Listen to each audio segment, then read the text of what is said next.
So today I wanted to do a proper video that kind of just goes over my entire collection, so far anyway, which of course started with Audius here, my Western Hognose, which in my opinion couldn't have been a better first choice for a first snake to actually own. Now I of course have always been fascinated with snakes my whole life, and I still very much am.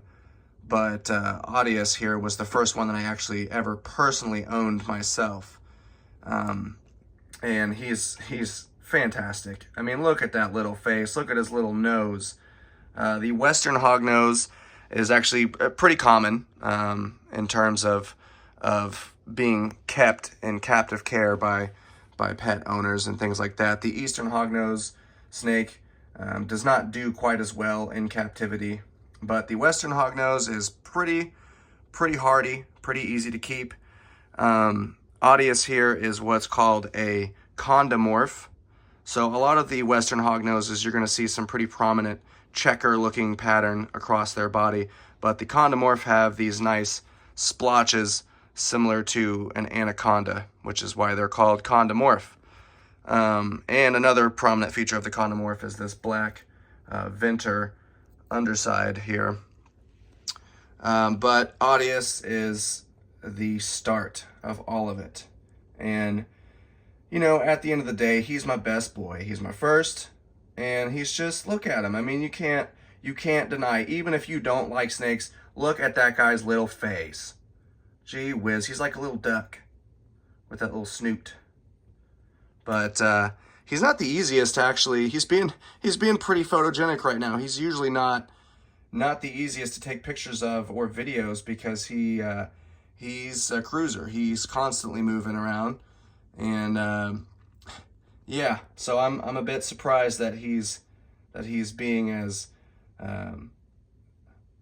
photogenic and modeling the way that he is right now. That's pretty great. But yes, collection started with Mr. Audius here. Excellent. Little Lord, I call him.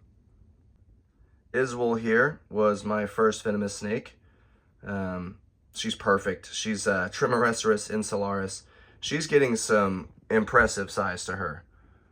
She is well over 2 feet now and just a little bit over a year old. I'd say approaching a year and a half, something like that. But just old, I call her Old Faithful. She's very reliable. She eats every single week. Unless she's in shed, then I typically don't feed her, which I believe she will be going into shed soon. But quite the specimen. This is Trimeresurus insularis, which is basically an island subspecies of Trimeresurus albolabris, the white-lipped pit viper. So you could say insularis is the white-lipped island pit viper. There are 3 different color morphs, the green being the most common. The blue here, I call her the Komodo Island pit viper most of the time because that kind of indicates the blue phase. The blue phase is most commonly found on Komodo Island. And then you got the yellow phase, the Weetar Island. But all three Trimeresurus insularis. But yeah, you can kind of get a good idea of how large she's getting there. I mean, this is not a very big set of branches or a little piece of decor there for a cage, but she is, I would say, maybe 2.5 feet long now. But perfect. I don't have any issues with her. I never really have. So love Iswell. First hot. So, you know, kind of a special sentiment there for her. But I do love all my snakes, and my new one is really something special. Very, very excited to have my new snake added to my collection so far. Broly here was my second venomous snake. He's a variable bush viper. The genus is Atheris. The species is Squamagira. He is very well behaved. He's also kind of difficult to take pictures of or any kind of videos outside of his enclosure. not because he's defensive. He's actually not defensive at all, but he is constantly moving. This is actually pretty rare that he's just sitting pretty still there. But I don't know. It's interesting. Most people that have squams that I've seen, their squams seem to be a little more defensive. Broly, I don't think has ever struck at me once or gaped his mouth open. They tend to do that when they're feeling threatened. But he's been pretty great. Haven't had any issues with him either. He's just a standard green squam there. So you'll see some pretty crazy looking squams out there. The tiger squams with the insane stripes and banding. He's nothing like that, but I still do think that he's special. I got all kinds of little nicknames for him. Broller Coaster, Broller Skates, Broly Polioli. But he's a good boy. And he was my second venomous snake, and just an essential to any venomous collection. I think you got to have at least one bush viper. Now there are several different species of bush vipers. The variable bush viper, the Squamagera here, being the most common, and usually the most hardy in terms of captive care. They seem to be pretty solid and don't require any kind of special husbandry or anything like that. But love this little guy. This is Hanzo. He's my Central American eyelash viper. Bothriechus is the genus. The species used to be, for the longest time, Schlegeli. So you'd hear a lot of collectors refer to eyelash vipers, the Central American eyelash vipers, as Schlegs. But taxonomers have changed the species name from Schlegeli to Nigroadspersus. So this is Bothriechus nigroadspersus. The eyelash vipers occur through Central and South America. This Central American locality is a golden phase in what locals would call oropel, which refers to this yellow coloration here. He is almost solid yellow, which I don't see available too often, and it's a shame because it's truly stunning. Now there are some other morphs and patterns that you'll see. There's tiger striped eyelash vipers. Christmas tree phase is another big popular one, where it's a kind of a combination of greens and yellows and reds.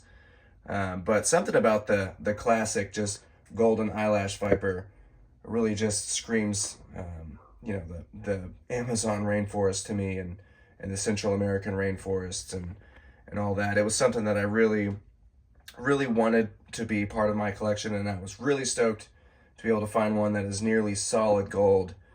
But he's also very well behaved. He's a bit shy and a little over a year old, very small. They have a pretty slow growth rate, but he eats well, and we keep his humidity up, and he's been an excellent addition to the collection. I love this little guy. This is Kafla. She's my ashy pit viper, or as a lot of people call them, flat-nosed pit vipers. I like ashy pit viper better just because most pit vipers, or arboreal vipers especially, are going to have somewhat of a flat nose. So I think ashy pit viper really fits the species better. Specifically this particular specimen too. I believe this is a Sumatran locality. So she does look really ashy and kind of like she's covered in soot. And she's shed twice now in my care. And her colors are getting darker each time. So she's looking really poised. She's one of my more defensive snakes. But still just an awesome specimen to have in the collection. A really neat species.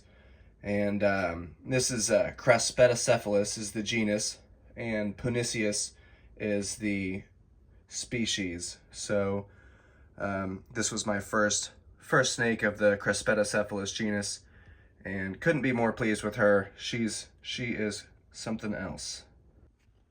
This is my newest addition to my collection, and I'm so stoked to have him. This is Kodal. He is my baby Sri Lankan palm pit viper. And my second species in the Crespetacephalus genus, along with Kafla, my ashy pit viper. Now, the Sri Lankan pit viper, of course, is endemic to Sri Lanka, so they are only found on the island of Sri Lanka. But they used to be actually part of the genus Trimeresurus, like my Komodo Island pit viper, like Isawol. But taxonomers reclassified them as Crespetacephalus. So now he belongs to the same genus as Kafla, my ashy pit viper. But this is a sexually dimorphic species. The males here, as you can see, they have a lot of green to them, but they also have these hues of blue or teal, a nice little white underjaw there, and then the black sort of cross pattern across their bodies, or all along their bodies. An amazing looking species. One of my favorite of the arboreal vipers, and I finally was able to find one.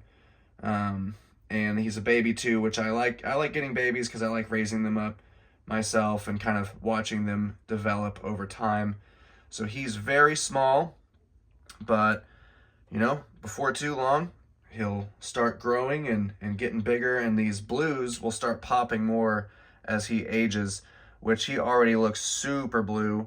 So I think really this is just going to be a stunning specimen.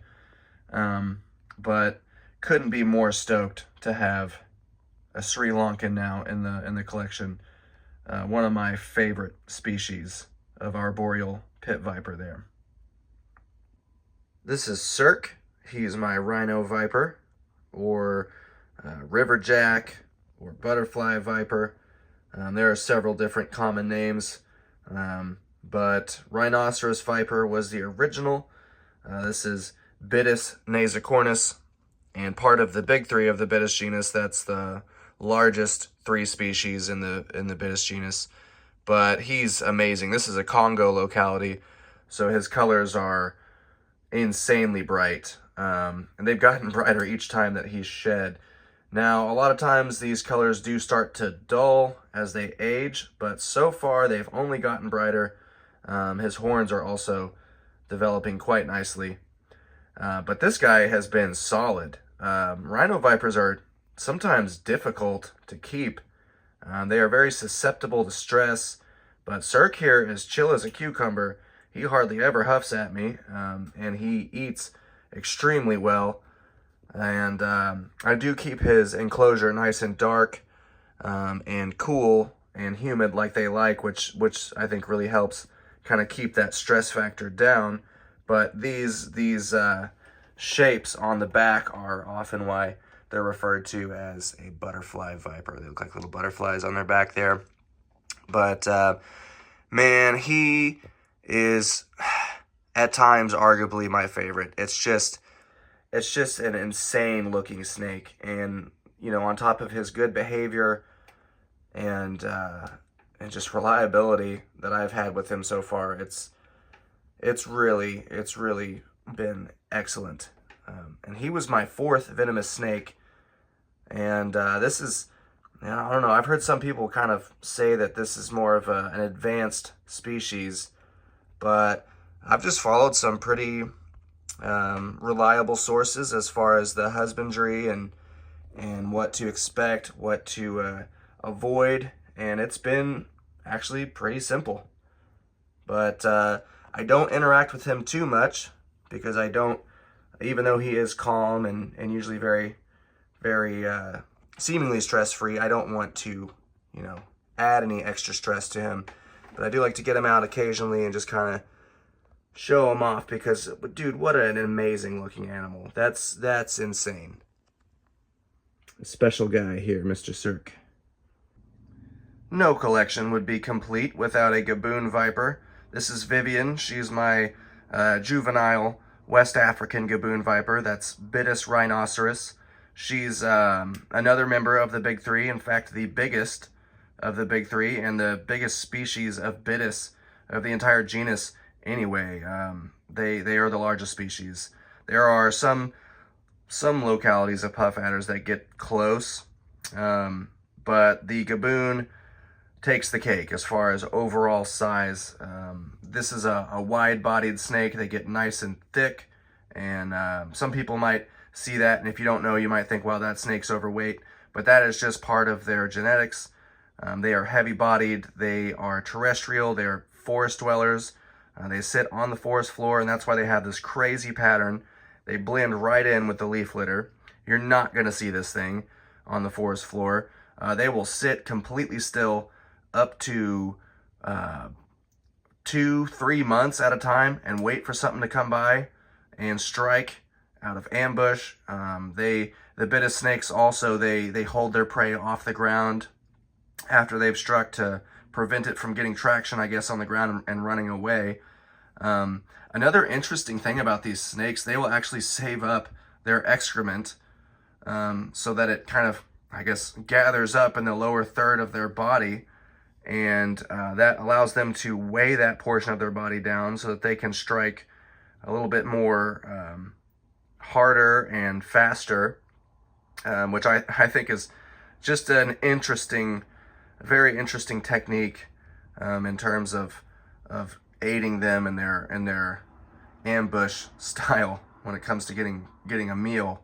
But the gaboon vipers there are two species. There's the West African, which is Bitis rhinoceros, and then there's the East African, Bitis gabonica.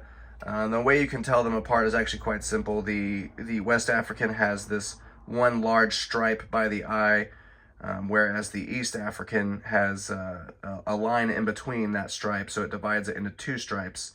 The West African also get larger horns on the edge of their snout. Now, Vivian's horns are very small. She's well, not quite a neonate, but she's a juvenile, so still plenty of time for those to start really getting large. But amazing. You got to have one if you're if you're collecting the venomous snakes. I mean, that is just one of the staples of the venomous reptile world in general, I would say. And the last member of my species of Bitis in my collection, and the last member of the big three, is the puff adder. This is Asajj. She's my baby puff adder. She's still very small. I think this is a Congo locality, I believe. But yeah, this is Bitis arietans. And this is not one of the more bright or stunning looking specimens that you'll see as far as puff adders go. But I have a special love for this little lady, because when I first got her, she wasn't drinking at all. I would lead her to her water bowl, and she got severely dehydrated. She also developed a respiratory infection and wasn't eating for a while. So I had to assist feed her for a while, and I also had to give her antibiotics to treat the respiratory infection. But now she is, just last week, took a meal all on her own, and she is getting some good weight back onto her. She's looking healthier. She is defensive.